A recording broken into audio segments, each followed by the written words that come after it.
양산교회 윤중근 형제님이 올려주신 묵상글 하나님의 은혜 읽어드리겠습니다. 요즘 내가 주님의 말씀을 이루기 위해서 힘쓰고 주님의 일을 해주고 있다 라는 위험한 생각을 하고 있다는 것을 깨달았습니다. 분명 심각한 교만이고 이런 게 내 삶에 조금이라도 있으면 안 된다고 생각했습니다. 하지만 주님 앞에 저는 이런 삶만을 살아왔다는 것을 묵상 중에 깨달을 수 있었습니다. 분명 율법 아래 있는 자는 저주 아래 있다고 주님께서 말씀하셨는데 내 노력과 열심이 모두 율법 아래 있는 자의 모습이었습니다.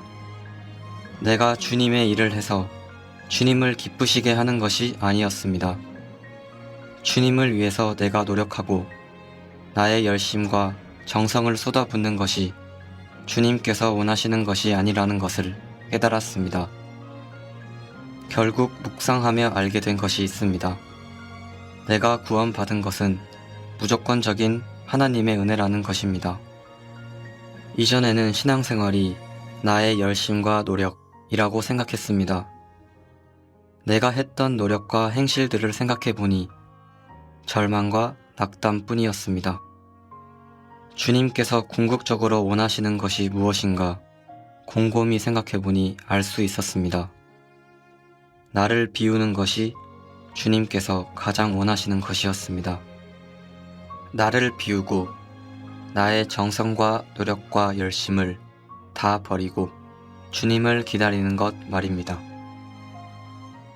내가 할 수 있는 선에서 주님을 기쁘시게 하고 주님의 일을 하는 것이 아니라 주님이 나를 써주시는 만큼 내가 사용되고 사용됐을 때를 기뻐해야겠다는 생각이 들었습니다.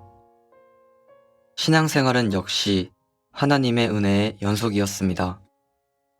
나의 노력이 아니라 모든 것이 주님의 은혜였습니다. 내가 노력하고 내가 일하고 내가 열심히 하나님을 위해 사는 것이 아니라 주님께서 나를 사용하시고 주님께서 나를 통해 역사하시고 주님께서 모든 것을 하실 때 그때 비로소 주님의 역사가 일어나고 그때 비로소 주님께서 일하실 수 있다는 것을 이제야 알게 되었습니다. 결론적으로 저는 교만했고 구원받기 전 베드로의 모습이었습니다.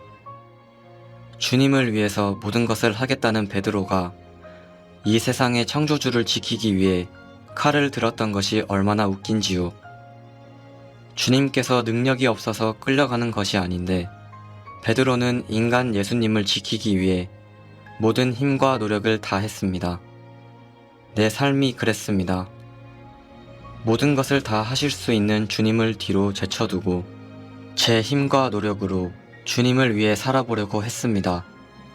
앞뒤가 맞지 않는 일이고 얼마나 우스운 일이었는지 새삼 깨닫습니다. 그게 제 삶이었습니다. 이젠 저를 비우고 주님께서 저를 사용하실 수 있도록 주님께서 저를 가능한 무한대로 쓰실 수 있도록 기다리고 비우는 것이 필요하다는 것을 느꼈습니다.